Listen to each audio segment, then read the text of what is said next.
दाबवण्याचं काम मोदीजींनी केलं. काशी कॉरिडॉर असेल, उज्जैन कॉरिडॉर असेल, कशा पद्धतीने मोदीजींनी विकसित केला तर अहिल्या देवींचे विचार खऱ्या अर्थाने पाळणारे नरेंद्र मोदीजी आहेत. आणि राज्यामध्ये सुद्धा देवेंद्र फडणवीस साहेब म्हणून तुळजापूर विकास असेल, पंढरपूर विकास असेल, आपल्या जिल्ह्यामध्ये सुद्धा दारासूरचं मंदिर असेल, 120 कोटी रुपये देवेंद्र फडणवीस साहेबांनी त्या मंदिराच्या जीर्णोद्धारासाठी दिलेत. माझ्या चाळपानाच्या मंदिरासाठी 60 कोटी रुपये दिलेत. आमच्या बोरीच्या सोमेश्वराच्या मंदिरासाठी 20 कोटी रुपये दिलेत. आणि आपल्या इथल्या एरंडेश्वराच्या बारासाठी सुद्धा 1 कोटी, आर्कोलॉजिकल 2.5 कोटी रुपये, आर्कोलॉजिकल त्याच्यात पण हिस्सा मागेल बघा. पण ते काही आर्कोलॉजिकल सर्वे ऑफ इंडियाच्या माध्यमातून जे त्यांचे अधिकृत कॉन्ट्रॅक्टर असतात त्यांच्याच माध्यमातून ते काम होणार आहे. कारण एवढा मोठा ठेवा आपल्या जिल्ह्यामध्ये डॉक्टर साहेब 350च्या वरती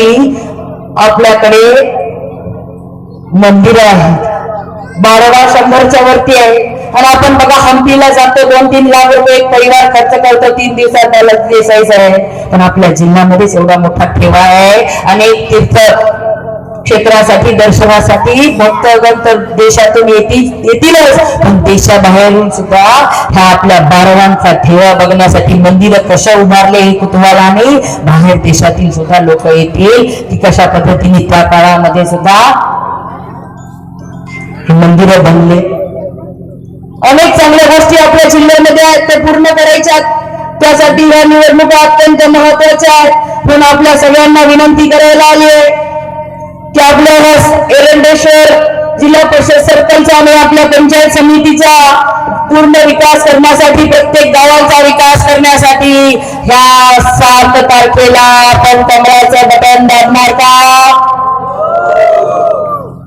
तिकडची मंडळी अजून शांतच. बघा आपल्या जिल्ह्याचा जिल्हा परिषद आणि पंचायत समितीचा कारभार अत्यंत पारदर्शकपणे करण्यासाठी, आपल्या लेकरांच्या भविष्यासाठी, आपल्या तरुणांच्या भविष्यासाठी, वडीलधाऱ्यांची काळजी घेण्यासाठी या पंचायत समित्या आणि जिल्हा परिषद निवडणुका अत्यंत महत्वाच्या आहेत. जी जबाबदारी पालकत्व देऊन माझ्या नेत्यांनी माझ्यावर दिली आहे, ती जबाबदारीचं पूर्ण पालन करण्यासाठीच्या अत्यंत महत्वाच्या ह्या निवडणुका आहेत. कारण की ही जी मंडळी निवडणुकीला उभी आहे, प्रत्येक ठिकाणी मी बघते काहीतरी त्यांचे नेते काहीतरी भेलथापा देतात. थोडंफार यश काही महानगरपालिकेला आलं की झालं. आमच्या नेत्यांनी सांगितलं यशाने उर्मटपणा आणू नका आणि अपयशाने खचू नका.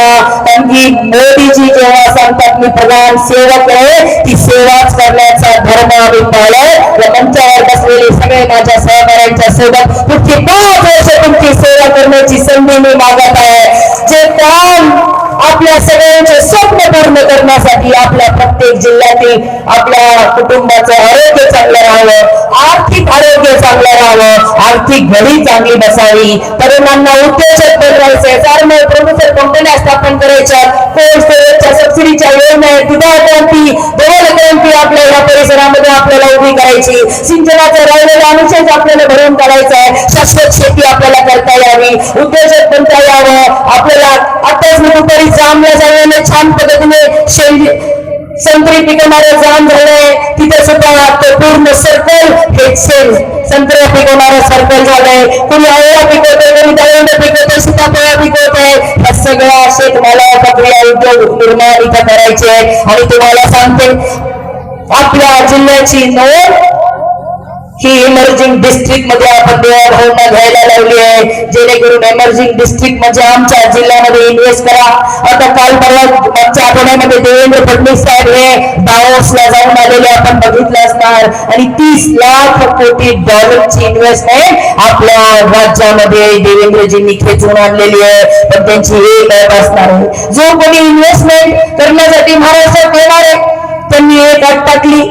डॉक्टर साहेब कदाचित तुम्ही वाचलं नसणार, इमर्जिंग डिस्ट्रिक्ट मध्ये आपल्या जिल्ह्याची दखल आपण घ्यायला लावली आहे की त्यांची अट असणार आहे तुम्हाला इन्व्हेस्टमेंट करायची, जा परभणीत जाऊन करा, तुम्हाला जीएसटी माफ, तुम्हाला टॅक्स माफ, तुम्हाला हे सगळं माफ का? की हजारोंच्या संख्येने आपल्या जिल्ह्यामध्ये तरुणांना इथं कामाची संधी उपलब्ध होईल. हजारोंच्या संख्येने जर मोठ्या मोठ्या मदर इंडस्ट्री, मला सांगा अमूल सारख्या, मला सांगा मदर डेअरी सारख्या इंडस्ट्री इथं आल्या मोठ्या मोठ्या, त्यावरती लागून आपल्या सुद्धा अलाईन छोट्या सिस्टर इंडस्ट्रीज उभ्या राहतील आणि चांगल्या पद्धतीने काम इथं उभं राहील. हे सगळं शक्य आहे जेव्हा भरभरून आशीर्वाद आपण आपल्या पंचायत समिती आणि जिल्हा परिषदच्या उमेदवाराला द्याल तेव्हाच.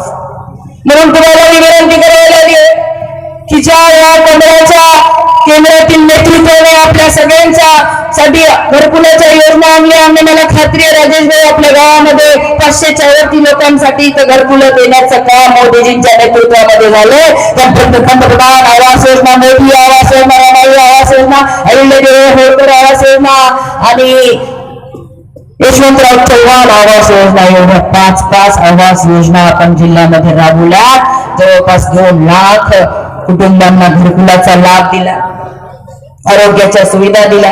आयुष्मान भारतच्या अंतर्गत आपण सगळ्या योजना देतोय. पण आपल्या मुलाबाळांना दर्जेदार शिक्षण देण्यासाठी ही निवडणूक महत्वाची आहे. इतर शेतीपूरक व्यवसायांना बढावा मिळावा, दूध, गाया, म्हशी, पोल्ट्री फार्म्स निर्माण व्हावे यासाठीच्या ह्या निवडणुका महत्वाच्या आहे. म्हणून आपल्याला मी विनंती करायला आले, आजपासून 7 तारखेपर्यंत विरोधक काही येतील, भूलटापा देतील, काय ते म्हणा काही आमिष दाखवतील, पण आपण सर्वजण फक्त आणि फक्त